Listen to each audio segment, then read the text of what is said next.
You need to stop taking protein powder. And why is that, Mario Rios? Why is protein powder all of a sudden a terrible thing that we should never consume? This is because cows are treated and fed very badly, and the consequences of that is in your protein powder. What the f does that even mean? Is Mario Rios turning vegan now? Sure, cows being treated badly sucks, but what does that have to do with my protein shakes? Alright everyone, welcome back. Today, TikTok's dumbest gym influencer is losing it. I've made 2 videos about this guy Mario Rios before. For those that haven't seen them, this guy is a TikToker and a YouTuber with hundreds of thousands of followers. He essentially makes videos chatting shit about everyone in the fitness industry, saying that protein powder is terrible for you and that you should never take it, as well as that bodybuilding as a whole is terrible and you should never do it. So for obvious reasons, I'm not a huge fan of this guy. But today I've lined up the worst of the worst videos from Mario Rios I could possibly find, so let's see just how bad these get. Saul Select's straight up delusion has gone too far. Okay, let me stop you right there, pal. A video calling Sam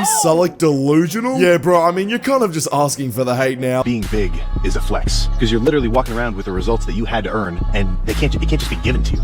You can't just be given years of hard workouts. The irony of a steroid head bodybuilder talking about earning something is insane. Steroids is the definition of given, not earned, with zero exception. Alright, Mario, I think you're kind of overstating what steroids actually do. I'm not an advocate for steroids, first of all. I think they're terrible for you and they should never take them unless you absolutely need them. Now, as much as steroids are extremely effective, you're not going to turn into Superman if you use them. You're only going to turn into Superman or Sam Sulek if you actually put the work in, the hours, and the diet required for that. Steroids are a big part of the reason bodybuilders are huge, don't get me wrong here, but that's not the only reason, and it's nothing without actually working out and putting in the work. Being big isn't a flex, but a visual representation of a small ego compensated by a big physique. The biggest flex is health, because that's something you have to earn, and the visual representation of that is a lean, healthy, aesthetic physique, and once you take steroids, you can never get your health back. Now look, the whole steroids thing I can get behind. Again, don't take steroids, they're fucking terrible for you. But that's not the point of Sam's video, you fucking dumbass. He's only talking about having a good physique and how that can never be taken away from you. This guy Mario is so perfect at cutting context and making points about things unrelated to the video he's reacting to. It's insane. I'm tired of seeing bodybuilders with aprons who are apparently culinary experts now. They're already fools into believing that they know how to build muscle and get healthy just because they took steroids to have great genetics, but now they're Michelin star chefs because they know how to mix their affiliated protein powder with something, or season chicken and stick it in the air fryer. These recipes suck, but these bodybuilders know it gets views. Once Gordon Ramsay sells out and makes a high protein variation of something, I'll trust a bodybuilder's dumbass recipes. What's the fucking problem here? The reaching from Mario here is absolutely crazy, bro. No bodybuilder with an apron claims to be a chef, bro. They're literally just showing people how to make food. Also, a ton of the recipes these stupid bodybuilders, as you call them, make are actually pretty good. And a lot of what I eat in a day is actually inspired from them. And keep this in mind right now, I'm not even a bodybuilder. I'm literally just an athlete and I've been one my whole life. I play Australian rules football, which requires a ton of running and strength throughout my entire body. And as well as that, I used to be a national level athletics competitor as a kid. So if you think I'm chatting shit and I don't know what I'm talking about, I seriously do know what I'm talking about. Little Jeff Nipples is a fan of mine. Is it true that calves are all genetic?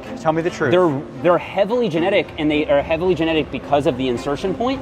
So if you have higher inserting calves, it's going to be harder to get them to develop, but you can offset that by wearing high socks and doing these. He took the high socks method from a super viral video of mine where he gave tips on how to cope with small calves. Alright buddy, I don't know if you think you're him or something, but you're fucking not. Jeff Nippard, who has nearly 5 million subs, didn't fucking find this tactic from one of your videos, Mario. As much as you want to believe that's true, you're not that guy. But the best tip Mr. Nipples didn't mention about calves is to not worry about them. In a study where women rank the most attractive to the least attractive muscle groups, they rank calves as the lowest. So as long as your lower leg doesn't make you look anorexic, which is fixed by pulling up your socks, your calves don't matter. Okay, this is kind of right to an extent, but telling people that they shouldn't worry about calves at all because women don't find them attractive is stupid as shit. Sure, I agree that calves are mainly genetic. If your insertion point is really high, then you're gonna have a difficult time working them and getting them bigger. But it's almost as if some people don't work calves for that reason, and some people work calves other than reasons to just get them bigger. Some some people try and strengthen them instead. I'm someone that on leg day will work calves for a few sets, and this might not make sense to people that aren't athletes and don't understand much, but I've had huge issues over the last 3 years with shin splints, which for those that don't know is pretty much just pain along your shin bone caused by excessive training and running. The way I've been told to combat this is to pretty much incorporate strength exercises for your calves, as well as ice and massaging. So look, while he's kinda right that you don't need to work calves, in a lot of cases it's worth just doing them at the end of your workout anyway. Bodybuilding ruined lifting, as weightlifting truly isn't about cosmetics, but rather athletics. When you go in a gym, you're training your strength, you're training your power, you're training your endurance, as you're building muscle that truly means something, because you're building it through functional movement. Okay, Mario, I hope you realize that not everyone goes to the gym to be a fucking athlete. Just because you're an athlete and you go to the gym specifically to do functional movements that train muscle groups for fighting doesn't mean everyone else does, Mario. And this is coming from someone that is an athlete, right? So you'd think I'd be taking this guy's side here. But seriously, you just need to realize that people have different goals to you. Some 70-year-old coming to the gym isn't going to be training for athletic performance, are they? They just want to move their body around and probably goes to the gym for the health benefits of it. Some bodybuilder going to the gym obviously doesn't need the athletic adaptations of training, so they come into the gym to build muscle. Some CrossFit trainers would only come into the gym to do CrossFit. There's no one size fits all with people coming to the gym. This might be hard to believe, Mario, but everyone has different goals in mind. Athletic bodybuilding or training like an athlete in the gym shouldn't have to be said, because that's what weightlifting really is. But with bodybuilders concerned about getting big for some random ass reason, weightlifting has changed for the worse. I love it how he says some random ass reasons. Like, we all know the fucking reason. Don't sit here and play dumb, Mario. There's plenty of reasons bodybuilders want to gain muscle. They could be doing it for a sense of purpose. They might just want to get bigger without the need of being an athlete. They might want to attract more women. They might actually want to be a bodybuilder. Who fucking knows? There's plenty of reasons people go to the gym and train the way they do. And if that style of training is getting them towards their goals, then what's the fucking issue here? Jax Fit's gonna stay skinny forever because he works out like someone who hates lifting weights, which is only machine after machine after machine. The best mass gaining advice for skinny hard gainers is to prioritize the heavy compound lifts. Okay, this one I can actually kind of get behind, and especially because he's talking about Jax Fit here. Anyone who's watched my channel before knows what I think about Jax Fit. He needs to eat more food and train harder because he's clearly not doing that. I'm 19 years old and I started lifting about 3 years ago, and I've gone through every phase of lifting pretty much, and probably the worst one of them all was when I was doing only machine exercises and not really getting much stronger at all. Now, what Mario here is saying about doing compound movements is correct, but only doing them and avoiding machines altogether is pretty fucking stupid. I think that you should be doing both as a beginner, as someone who's never trained before. Do everything, bro. In your first couple of months as a lifter, you should be figuring out how to do everything. Learn what feels good for you and learn how to lift with actual proper form. Try all the machines in your gym, bro, and see which one is the best for you. Then once you're a little more experienced, you can start experimenting with different programs and start to try speed up your progress. But telling people to avoid machines completely as a new lifter just isn't the right move at all. As they target more muscles, build overall body strength, and will increase your testosterone. So Jax Fit, you gotta quit flexing your upper body on leg day and load up the damn barbell. Again, I'm not much of a fan of Mario Rios, but what he's saying here is real as f. Jax Fit is probably the example of someone that thinks they know what they're doing, but clearly just doesn't. I've been an advocate of cutting Jax Fitness a little bit of slack, but seriously, after being severely underweight for so long and trying to gain muscle but really not gaining any weight at all, it's hard to think that this guy is actually really trying. As someone that used to be underweight, I do understand that it's not the easiest thing in the world to eat more food, but you really just have to do it. Anyways, I'm done with Mario Reels. Click the video on screen right now because YouTube thinks you'll enjoy it, and I'll see you all over there. Subscribe.